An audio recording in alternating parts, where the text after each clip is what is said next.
সবাইকে সানা smile education সেন্টারে স্বাগত জানিয়ে আজকের ক্লাসটি শুরু করছি। আজকে তোমাদের সঙ্গে আলোচনা করব তোমরা যারা ষষ্ঠ শ্রেণীর তৃতীয় পর্যায়ক্রমিক মূল্যায়ন পরীক্ষা দেবে তোমাদের জন্য রায় ও মার্টিন প্রশ্নবিচিত্র থেকে আজকে সমাধান করে দেখাবো ষষ্ঠ শ্রেণীর পরিবেশ ও বিজ্ঞান বিষয়ের মডেল নাম্বার 7 অর্থাৎ 7 নম্বর স্কুলের যে সমস্ত ছোট ও বড় প্রশ্নগুলি আছে সমস্ত প্রশ্নের উত্তরের সমাধান করে দেখাবো। তোমাদের আগের ভিডিওতে আমরা ষষ্ঠ শ্রেণীর ইতিহাস ও ভূগোল, বাংলা, পরিবেশ বিষয়ে সমাধান করে দেখানো আছে। তোমরা যারা এখনও দেখোনি আমাদের প্লেলিস্টে গেলে পেয়ে যাবে। চলো দেখো প্রথম প্রশ্ন কী আছে। একদিকের একটি জটিল যন্ত্রের উদাহরণ হলো, সঠিক উত্তরটি হবে সেলাই মেশিন, অপশান ডি। দুই দেখো কোনো গাছের বীজ ফলের মধ্যে থাকলে সেটি হলো, সঠিক উত্তর হবে গুপ্তবীজী উদ্ভিদ, অপশান সি। তারপর দেখো তিন দাগের প্রশ্ন উত্তরটা দেখে নাও, সঠিক উত্তর হবে রতনলাল ব্রহ্মচারী। 4 দাগটা দেখে নাও, একটি জৈব অভঙ্গুর বজ্র পদার্থের উদাহরণ হলো, সঠিক উত্তরটি হবে ইঞ্জেকশন সিরিঞ্জ। তারপরে দেখো প্রদত্ত কোনটি অধাতু কিন্তু তাপের সুপরিবাহী, সঠিক উত্তর হবে কি গ্রাফাইট। পরেরটা দেখো কোন রাশিটি মৌলিক রাশি নয়, সঠিক উত্তর হবে আয়তন, অপশান সি। তারপরে দেখো 7 দাগের প্রশ্নটা দেখে নাও, সঠিক উত্তর হবে অপশান বি, আলোক শক্তি তাপ শক্তিতে। পরবর্তী দেখো বেরিয়ামের চিহ্ন হলো, সঠিক উত্তর হবে বিএ। পরবর্তী দেখো স্প্রিং তুলা দ্বারা মাপা হয়, সঠিক উত্তরটি হবে অপশান বি, ভর। পরবর্তী দেখো গড় সৌরদিনকে 24 দিয়ে ভাগ করলে পাওয়া যায় 1 ঘন্টা। পরবর্তী দেখো একটি স্পর্শহীন বল হলো, সঠিক উত্তরটি হবে চৌম্বক বল, অপশান এ। তারপরে দেখো 12 দাগের একটি নবীকরণযোগ্য শক্তির উৎস হলো, সঠিক উত্তর হবে প্রাকৃতিক গ্যাস, অপশান বি। তারপরে দেখো 13 দাগ কুয়ো থেকে জল তোলার জন্য যে যন্ত্রটি ব্যবহৃত হয় সেটি হলো কপিকল, অপশান সি। তারপরে দেখো 14 দাগ একটি প্রথম শ্রেণীর লিভারের উদাহরণ হলো, সঠিক উত্তর হবে কাঁচি, অপশান ডি। পরবর্তী প্রশ্ন দেখো 15 দাগ জলের রেশম হলো এক ধরনের শ্যাওলা, অপশান এ। তারপরে দেখো মটরের খোসাটি ছাড়ালে বীজপত্র পাওয়া যায় 2টি, অপশান বি। তারপরে দেখো 17 দাগের প্রশ্নের উত্তরটা হবে শিম্পাঞ্জি। তারপরে দেখো 18 দাগ মৌমাছির নাচের ভাষা আবিষ্কার করেন কোন বিজ্ঞানী, এর উত্তর হবে option A, Karl von Frisch. পরবর্তী দেখো প্রদত্ত কোনটি চিকিৎসা সংক্রান্ত বজ্র, সঠিক উত্তরটি হবে তুলো, অপশান ডি। পরেরটা দেখো একটি তেজস্ক্রিয় বজ্র পদার্থ হলো, সঠিক উত্তরটি হবে অপশান সি, ইউরেনিয়াম। পরবর্তী দেখো 21 দাগের প্রশ্নের উত্তরটা হবে অপশান সি, হাইড্রোজেন ও ক্লোরিন। পরবর্তী প্রশ্ন দেখো কী আছে। এবার আমরা দেখব সংক্ষিপ্ত উত্তর দাও, দেখে নাও প্রশ্নের মান হচ্ছে 1 নম্বর করে। প্রথম প্রশ্ন কী আছে দেখো, সোডিয়াম ধাতুর ল্যাটিন নাম হলো, উত্তরটা হবে নাইট্রিয়াম। অথবা দিয়ে দেখো কী আছে,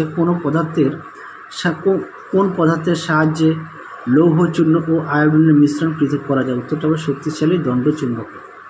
2 দাগ দেখো উদ্ভিদের বৃদ্ধি পরিমাপক যন্ত্রের নাম কি, উত্তরটা হবে অক্সানোমিটার। 3 দাগ দেখো এসআইতে ওজনের একক কি, উত্তরটা হবে নিউটন।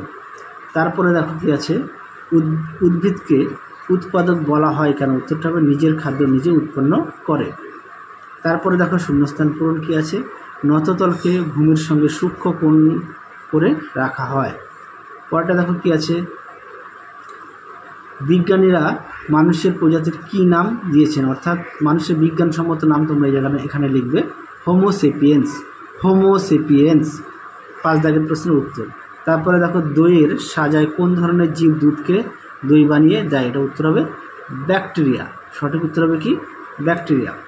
পরবর্তী দেখো কি আছে 6 দাগের বাংলার কীটপতঙ্গ বইটি কে লিখেছেন, উত্তরটা হবে গোপালচন্দ্র ভট্টাচার্য।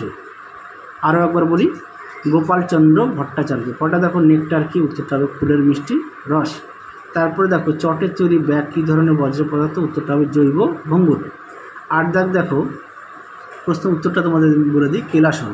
তারপরটা দেখো স্টপ ওয়াচ খেলার মাঠে কী কাজে ব্যবহার করা হয়, উত্তরটা দেখে নাও স্টপ ওয়াচের ব্যবহার। এখান থেকে তোমরা এই পর্যন্ত লিখবে। পরবর্তী প্রশ্ন দেখো কী আছে,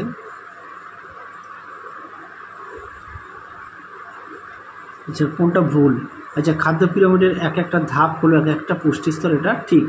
পরেরটা দেখো 11 দাগের প্রশ্নের উত্তরটা হবে প্রতিষ্ঠা। তারপরে দেখো বিমানায়ন, সঠিক উত্তর হবে জাতি। হ্যাঁ, সঠিক উত্তর হবে জাতি। পরেরটা দেখো কী আছে, পৃথিবীর সবচেয়ে বড় প্রাণী কোনটি, উত্তরটা হবে নীলতিমি। পরেরটা দেখো 14 দাগের, তোমার বাড়ির একটি ইলেকট্রনিক্স বজ্র পদার্থের নাম হলো মোবাইল ফোন, ভাঙা রেডিও ও টিভি। পরবর্তী আমরা দেখব 3 দাগের প্রশ্ন কী আছে, অক্সিজেন গ্যাসের দুটি ব্যবহার লেখো। দেখে নাও প্রশ্নের উত্তরটি।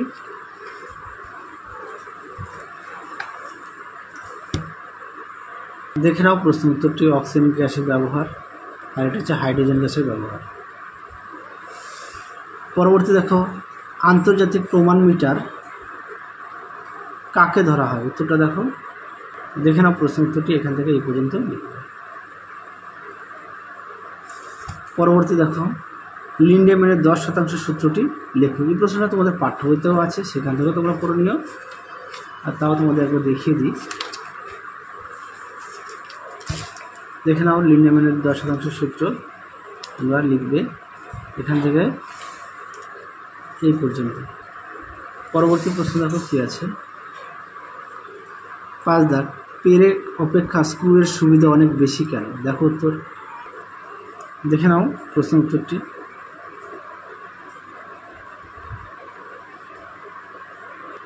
পরেরটা দেখো, যন্ত্রের নিয়মিত পরিচর্যা দুটি উপায় লেখো।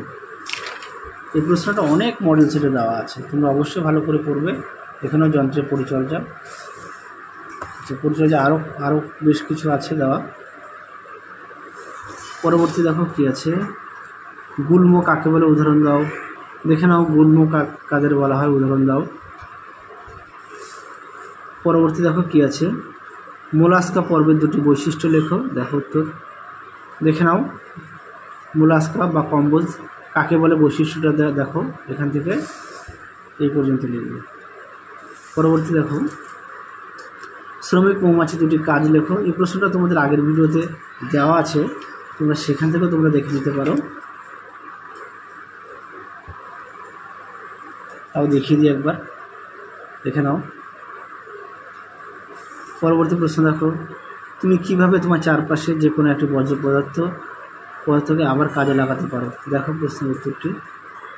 দেখে নাও প্রশ্ন উত্তরটি, সুন্দর করে দেওয়া আছে ছকের মধ্যে, এদিকেও আরও দুটো দেওয়া আছে। পরবর্তী প্রশ্ন দেখো কী আছে,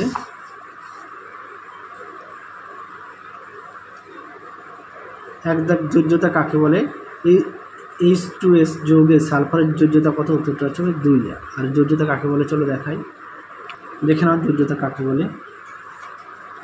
পরবর্তী প্রশ্ন দেখো, বৃদ্ধির হার বলতে কি বোঝায়, তারপরে মিটারের একটি উপগণিত একক লেখো, উত্তরটা হবে ডেসিমিটার। আর বৃদ্ধির হার বলতে দেখো, দেখে নাও বৃদ্ধির হার। পরবর্তী প্রশ্ন দেখো, অথবা দিয়ে একটি ফুটবলের উপরিতলের ক্ষেত্রফল তুমি কিভাবে নির্ণয় করবে, উত্তরটা দেখো। দেখে নাও প্রশ্ন উত্তরটি, সুন্দর করে দেওয়া আছে, দেখে নাও। পরবর্তী প্রশ্ন দেখো, স্থিতি ও গতি বলতে কি বোঝায়, তারপর আছে ঘর্ষণের ফলে বস্তু কী ধরনের পরিবর্তন হয়, উত্তরটা হবে বস্তুর ক্ষয় হয়। আর স্থিতিগতি বলতে কী বোঝায়, দেখো উত্তরটি। দেখে নাও গতিশক্তি কাকে বলে, উদাহরণ। তারপরে দেখো স্থিতিশক্তি কাকে বলে, আশা করি তোমরা দেখে নিয়েছো। পরবর্তী প্রশ্ন দেখো কী আছে, 4 দাগ দেখো, লিভার কাকে বলে, দ্বিতীয় শ্রেণীর লিভারের রৈখিক চিত্র অঙ্কন করো, বাধা ও বল চিহ্নিত করো, দেখো প্রশ্ন উত্তরটি। তোমাদের পাঠ্য বই থেকে ওটা পড়ে নিতে পারো। দেখো লিভার কাকে বলে, তারপরে বলেছে দ্বিতীয় শ্রেণীর লিভার। হ্যাঁ, এখানে দ্বিতীয় শ্রেণীর লিভার, এখানে আলম্ব, এখানে বাধা, এখানে বল। দুঃখিত, তোমাদের পাঠ্য বইতে ছবিটা আছে, তোমরা সেখান থেকে দেখে নিতে পারো, বইটা একটু দাগ দেওয়া আছে। পরবর্তী দেখো কী আছে, ছকের সাহায্যে উদ্ভিদ রাজ্যের শ্রেণী বিভাগ দেখাও, এটাও তোমাদের পাঠ্য বইতে আছে, সেখান থেকেও দেখে নিতে পারো। চলো তাহলে দেখিয়ে দিই, দেখে নাও প্রশ্ন উত্তরটি, তোমাদের পাঠ্য বইতেও দেওয়া আছে, তোমরা সেখান থেকেও পড়ে নিতে পারো। পরবর্তী প্রশ্ন দেখো কী আছে, ঘাস, গোলাপ, আম গাছ কোন কোন উদ্ভিদ গোষ্ঠীর অন্তর্গত, তোমার উত্তরের সপক্ষে একটি করে যুক্তি দাও, দেখো প্রশ্ন উত্তরটি। দেখে নাও প্রশ্ন উত্তরটি, তোমরা এখান থেকে এই পর্যন্ত লিখবে। পরবর্তী প্রশ্ন দেখো কি বলেছে, আচরণ বিজ্ঞানে চার্লস ডারউইনের অবদান লেখো। চলো উত্তরটা দেখো, দেখে নাও প্রশ্ন উত্তরটি, এখান থেকে এই পর্যন্ত লিখো। পরবর্তী শেষ প্রশ্ন দেখো, এই প্রশ্নটা তোমাদের অনেক মডেল সেট দেওয়া আছে। বজ্র ব্যবহারের ক্ষেত্রে 4R পদ্ধতিটির সংক্ষেপে আলোচনা করো। দেখো উত্তরটি, দেখে নাও প্রশ্ন উত্তরটি, তোমরা চিত্রটা কিন্তু অবশ্যই আঁকবে। হ্যাঁ, তাহলে চলো আজকের মতো এখানেই সমাপ্ত করছি। আবার দেখা হবে খুব শীঘ্রই তোমাদের পরবর্তী ভিডিওতে। তোমরা সবাই সুস্থ থেকো, ভালো থেকো। আজকের মতো টাটা।